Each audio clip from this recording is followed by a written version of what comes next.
Hello friends, welcome back to Sravani study guide channel.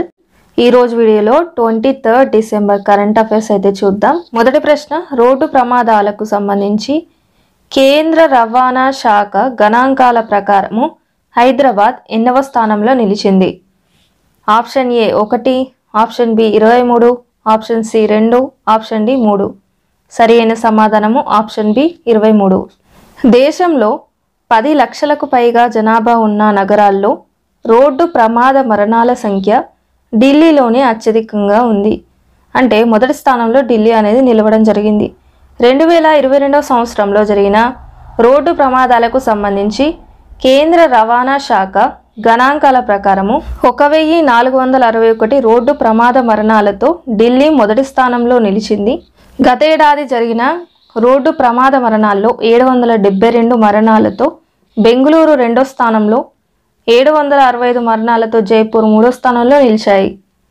ఈ తరహాలోని 50 నగరాల జాబితాలో తెలుగు రాష్ట్రాలకు చెందిన 3 నగరాలైతే ఉండడం జరిగింది. ఇందులో 418 రోడ్డు ప్రమాద మరణాలతో విజయవాడ 13వ ర్యాంకు సాధించగా, 358 మరణాలతో విశాఖపట్నం 18వ స్థానంలో నిలిచింది. 323 రోడ్డు ప్రమాద మరణాలతో హైదరాబాద్ 23వ ర్యాంకులో ఉంది. అత్యల్పంగా 53 మరణాలతో శ్రీనగర్ 50 ర్యాంకులోనైతే నిలవడం జరిగింది.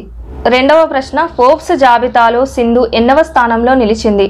Option A 12, option B 14, option C 16, option D 18. సరైన సమాధానము ఆప్షన్ సి 16. ఫోర్బ్స్ జాబితాలో సింధు. భారత అగ్రశ్రేణి షట్లర్ పివి సింధు ఫోర్బ్స్ జాబితాలో చోటు దక్కించుకుంది. ఈ ఏడాది ప్రపంచవ్యాప్తంగా అత్యధికంగా సంపాదించిన 20 మంది మహిళా అథ్లెట్ల జాబితాలో సుమారు 60 కోట్లతో 16వ స్థానంలో సింధు నిలవడం జరిగింది. 199 కోట్లతో పోలాండ్కి చెందిన టెన్నిస్ స్టార్ స్వియాటెక్ అగ్రస్థానంలో చోటు దక్కించుకుంది. ఫోర్బ్స్ 2023 జాబితాలో ఇండియా నుంచి టాప్ 20లో నిలిచిన ఏకైక మహిళా అథ్లెట్ పివి సింధునే కావడం గమనార్హం. మూడవ ప్రశ్న, హార్టికల్చర్ రంగంలో ఉత్తమ రాష్ట్రం అవార్డు గెలుచుకున్న రాష్ట్రం ఏది? Option A Arunachal Pradesh, option B Himachal Pradesh, option C Sikkim, option D Nagaland. సరైన సమాధానం option B Himachal Pradesh. Horticulture రంగంలో ఉత్తమ రాష్ట్రం అవార్డుని హిమాచల్ ప్రదేశ్కి అయితే లభించడం జరిగింది. ఢిల్లీలో జరిగిన 14వ అగ్రికల్చర్ లీడర్షిప్ కాన్క్లేవ్లో కేంద్ర వ్యవసాయ శాఖ మంత్రి అర్జున్ ముండా ఈ అవార్డు ప్రదానం అయితే చేయడం జరిగింది. హిమాచల్ ప్రదేశ్ తర్వాతి స్థానాల్లో ఉత్తరాఖండ్, కాశ్మీర్ అయితే ఉండడం జరిగింది. ఫస్ట్ ప్లేస్లో మనకి హిమాచల్ ప్రదేశ్, సెకండ్ ప్లేస్లో ఉత్తరాఖండ్, థర్డ్ ప్లేస్లో కాశ్మీర్. నాలుగవ ప్రశ్న, ప్రపంచంలోని అతి చిన్న కూరలు గల లిమ్నోనెక్టేస్ ఫిలోఫోలియా కప్పలను ఏ దేశంలో కనుగొన్నారు? Option A Singapore, option B Indonesia, option C Thailand, option D Sri Lanka. సరైన సమాధానము ఆప్షన్ బి ఇండోనేషియా. ఇండోనేషియాలోని సులవేసి పర్వత ద్వీపంలో లిమ్నోనెక్టెస్ ఫిలోఫోలియా అనే కప్పలనైతే కనుగొన్నారు. ఇవి ప్రపంచంలోని అతి చిన్న కూరలు గల కప్పలు. ఈ కప్పలు నీటిలో గుడ్లు పెట్టవు. ఐదవ ప్రశ్న, ఎన్ని భారతీయ వారసత్వ ప్రాజెక్టులు యునెస్కో ఆసియా పసిఫిక్ అవార్డులు పొందాయి? Option A 3, option B 4, option C 5, option D 6. సరైన సమాధానం ఆప్షన్ డి 6. భారతదేశంలోని 6 ప్రాజెక్టులు UNESCO Asia Pacific prize for cultural heritage conservation 2023 అవార్డులు అయితే పొందాయి. అమృత్సర్లోని రాంబాగ్ గేట్, కేరళ భాగవతి ఆలయంలోని కర్ణికార మండపం, గురుగ్రామ్లోని చర్చ్ ఆఫ్ ది ఎపిఫనీ, ముంబైలోని డేవిడ్ సాసున్ లైబ్రరీ, ఢిల్లీలోని బికనీర్ హౌస్, పంజాబ్లోని పీపాల్ హవేలీ ఈ జాబితాలోనైతే ఉండడం జరిగింది. ఆరవ ప్రశ్న, పార్లమెంటు భవనాల సమగ్ర రక్షణ బాధ్యతలను ఏ రక్షణ దళానికి అప్పగించారు? ఆప్షన్ ఏ భారత సైన్యం, option B CISF, option C Assam rifles, option D CRPF. సరైన సమాధానము ఆప్షన్ బి సిఐఎస్ఎఫ్. కేంద్ర ప్రభుత్వం పార్లమెంటు భవనాల సమగ్ర రక్షణ బాధ్యతలను సిఐఎస్ఎఫ్కి అప్పగించింది. దేశవ్యాప్తంగా సంచలనం సృష్టించిన పార్లమెంటు భద్రత వైఫల్య ఘటన నేపథ్యంలో ఈ నిర్ణయం అయితే తీసుకున్నారు. ఏడవ ప్రశ్న, పద్మశ్రీ పురస్కారాన్ని వెనక్కి ఇస్తున్నట్లు ప్రకటించిన భారత పురుష రెజ్లర్ ఎవరు? Option A Ravikumar Dahiya, option B Bajrang Punia, option C Rinku Singh, option D Deepak Punia. సరైన సమాధానము option B Bajrang Punia. Wrestling federation of India WFI కొత్త చీఫ్గా సంజయ్ సింగ్ అయితే ఎన్నికయ్యారు. ఈ నేపథ్యంలో స్టార్ రెజ్లర్ బజరంగ్ పునియా పద్మశ్రీ అవార్డుని అయితే వెనక్కి ఇస్తున్నట్లు ప్రకటించారు. మరో రెజ్లర్ సాక్షి మాలిక్ కూడా ఆటకు వీడ్కోలు పలుకుతున్నట్లు ప్రకటించారు. 8వ ప్రశ్న, కాంపిటీషన్ కమిషన్ ఆఫ్ ఇండియాకు డైరెక్టర్ జనరల్గా ఎవరు నియమితులయ్యారు? Option A Ravindra Patnaik, option B Anshuman Patnaik, option C బీన్సు పట్నాయక్, ఆప్షన్ డి రవీంద్ర కుమారన్. సరైన సమాధానము option B Anshuman Patnaik. Competition commission of ఇండియాకు డైరెక్టర్ జనరల్గా ఇండియన్ రెవెన్యూ సర్వీస్ అధికారి అయిన అంశుమన్ పట్నాయక్ నియమితులయ్యారు. కాంపిటీషన్ చట్టం అమల్లోకి వచ్చిన తర్వాత డైరెక్టర్ జనరల్ని నియమించడం ఇదే తొలిసారి. 9వ ప్రశ్న, సాన్స్ 2023-24 ప్రచారాన్ని ప్రారంభించిన రాష్ట్రం ఏది? Option A Tripura, option B Manipur, option C Meghalaya, option D Sikkim. సరైన సమాధానం ఆప్షన్ బి మణిపూర్. మణిపూర్లో ఆరోగ్య మరియు కుటుంబ సంక్షేమ శాఖ మంత్రి అయిన డాక్టర్ సవం రంజన్ సింగ్ సాన్స్ 2023-24 ప్రచారాన్ని అయితే ప్రారంభించారు. న్యూమోనియాపై సామాజిక అవగాహన కల్పించడం దీని యొక్క లక్ష్యం. మరికొన్ని అంశాలను అయితే చూద్దాం. రిపబ్లిక్ డేకి ముఖ్య అతిథిగా ఫ్రెంచ్ ప్రెసిడెంట్ అయితే రానున్నారు. జనవరి 26న రిపబ్లిక్ డే వేడుకలకి ముఖ్య అతిథిగా ఫ్రెంచ్ ప్రెసిడెంట్ అయిన ఇమాన్యుయల్ మేక్రాన్ హాజరు కానున్నారు.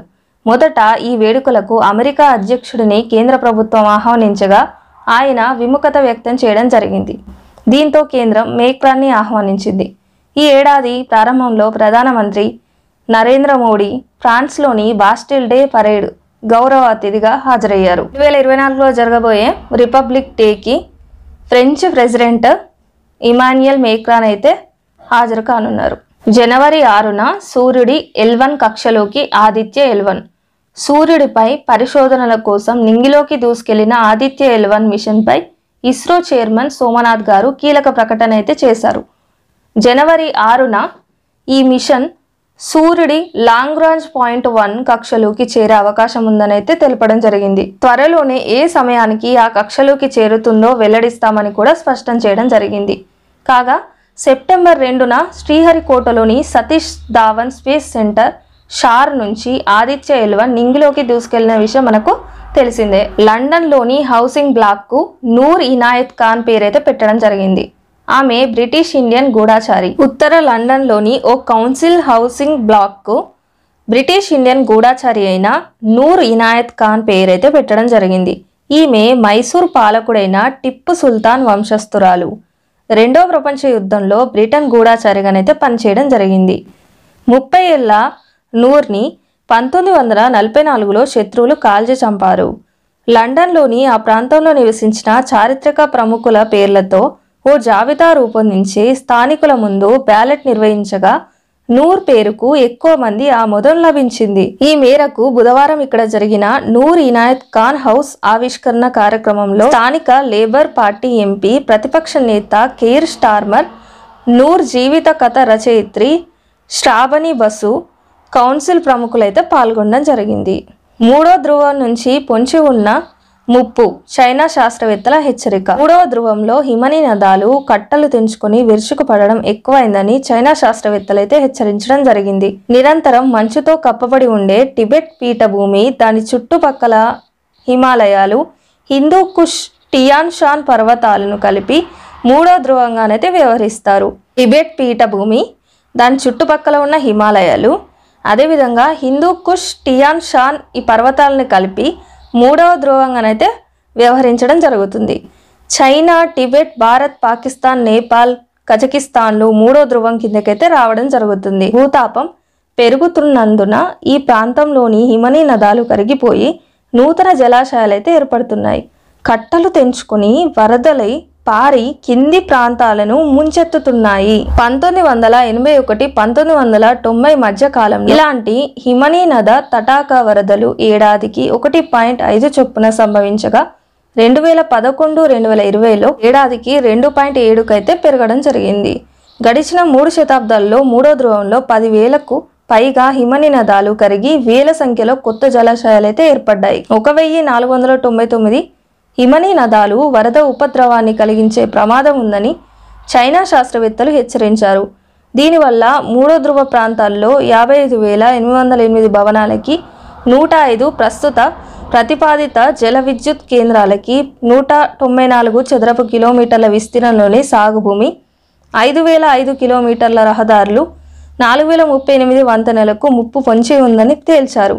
ఈ ఉత్పాతాన్ని ఎదుర్కోవడానికి ప్రాంతీయ సహకారం అవసరమని చైనా శాస్త్రవేత్తలైతే సూచించడం జరిగింది. గుజరాత్లో తొలిసారిగా మద్యానికి అనుమతి. తమ చరిత్రలోనే తొలిసారిగా గుజరాత్ సర్కారు మద్యానికి అనుమతిని ఇవ్వడం జరిగింది.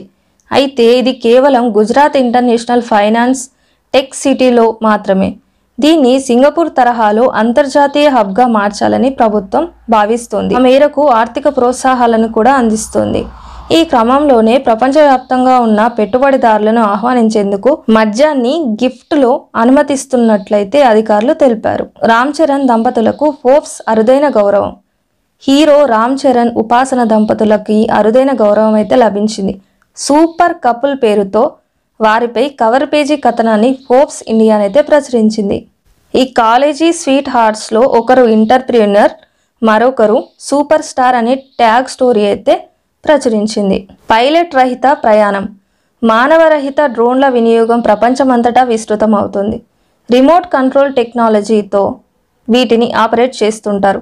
ఇదే టెక్నాలజీ ఆధారంగా పైలట్ రహిత విమానాలపై చాలా ఏళ్లుగా పరిశోధనలు అయితే జరుగుతున్నాయి. ఈ దిశగా అమెరికాకు చెందిన రిలయబుల్ రోబోటిక్స్ సిస్టమ్స్ సంస్థ సత్ఫలితాలనైతే సాధించింది.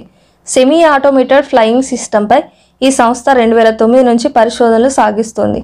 పైలట్ లేకుండా కార్గో విమానాన్ని విజయవంతంగా నడిపించింది. అమెరికాలో ఉత్తర కాలిఫోర్నియాలోని హోలిస్టర్ ఎయిర్పోర్ట్ నుంచి బయలుదేరిన ఈ సెస్నా క్యారవాన్ విమానము దాదాపు 12 నిమిషాల పాటు గాల్లో 50 మైళ్ళ మేర ప్రయాణించింది.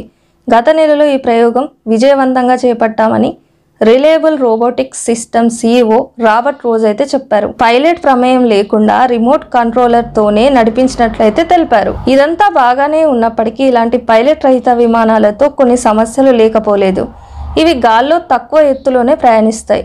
ప్రతికూల వాతావరణ పరిస్థితులను అధిగమించలేవు. ఇలాంటి సమస్యలను పరిష్కరించి మెరుగైన టెక్నాలజీని అందుబాటులోకి తీసుకోవడానికి కొంత సమయం పడుతుందని అయితే రాబర్ట్ రోజ్ గారు చెప్పారు.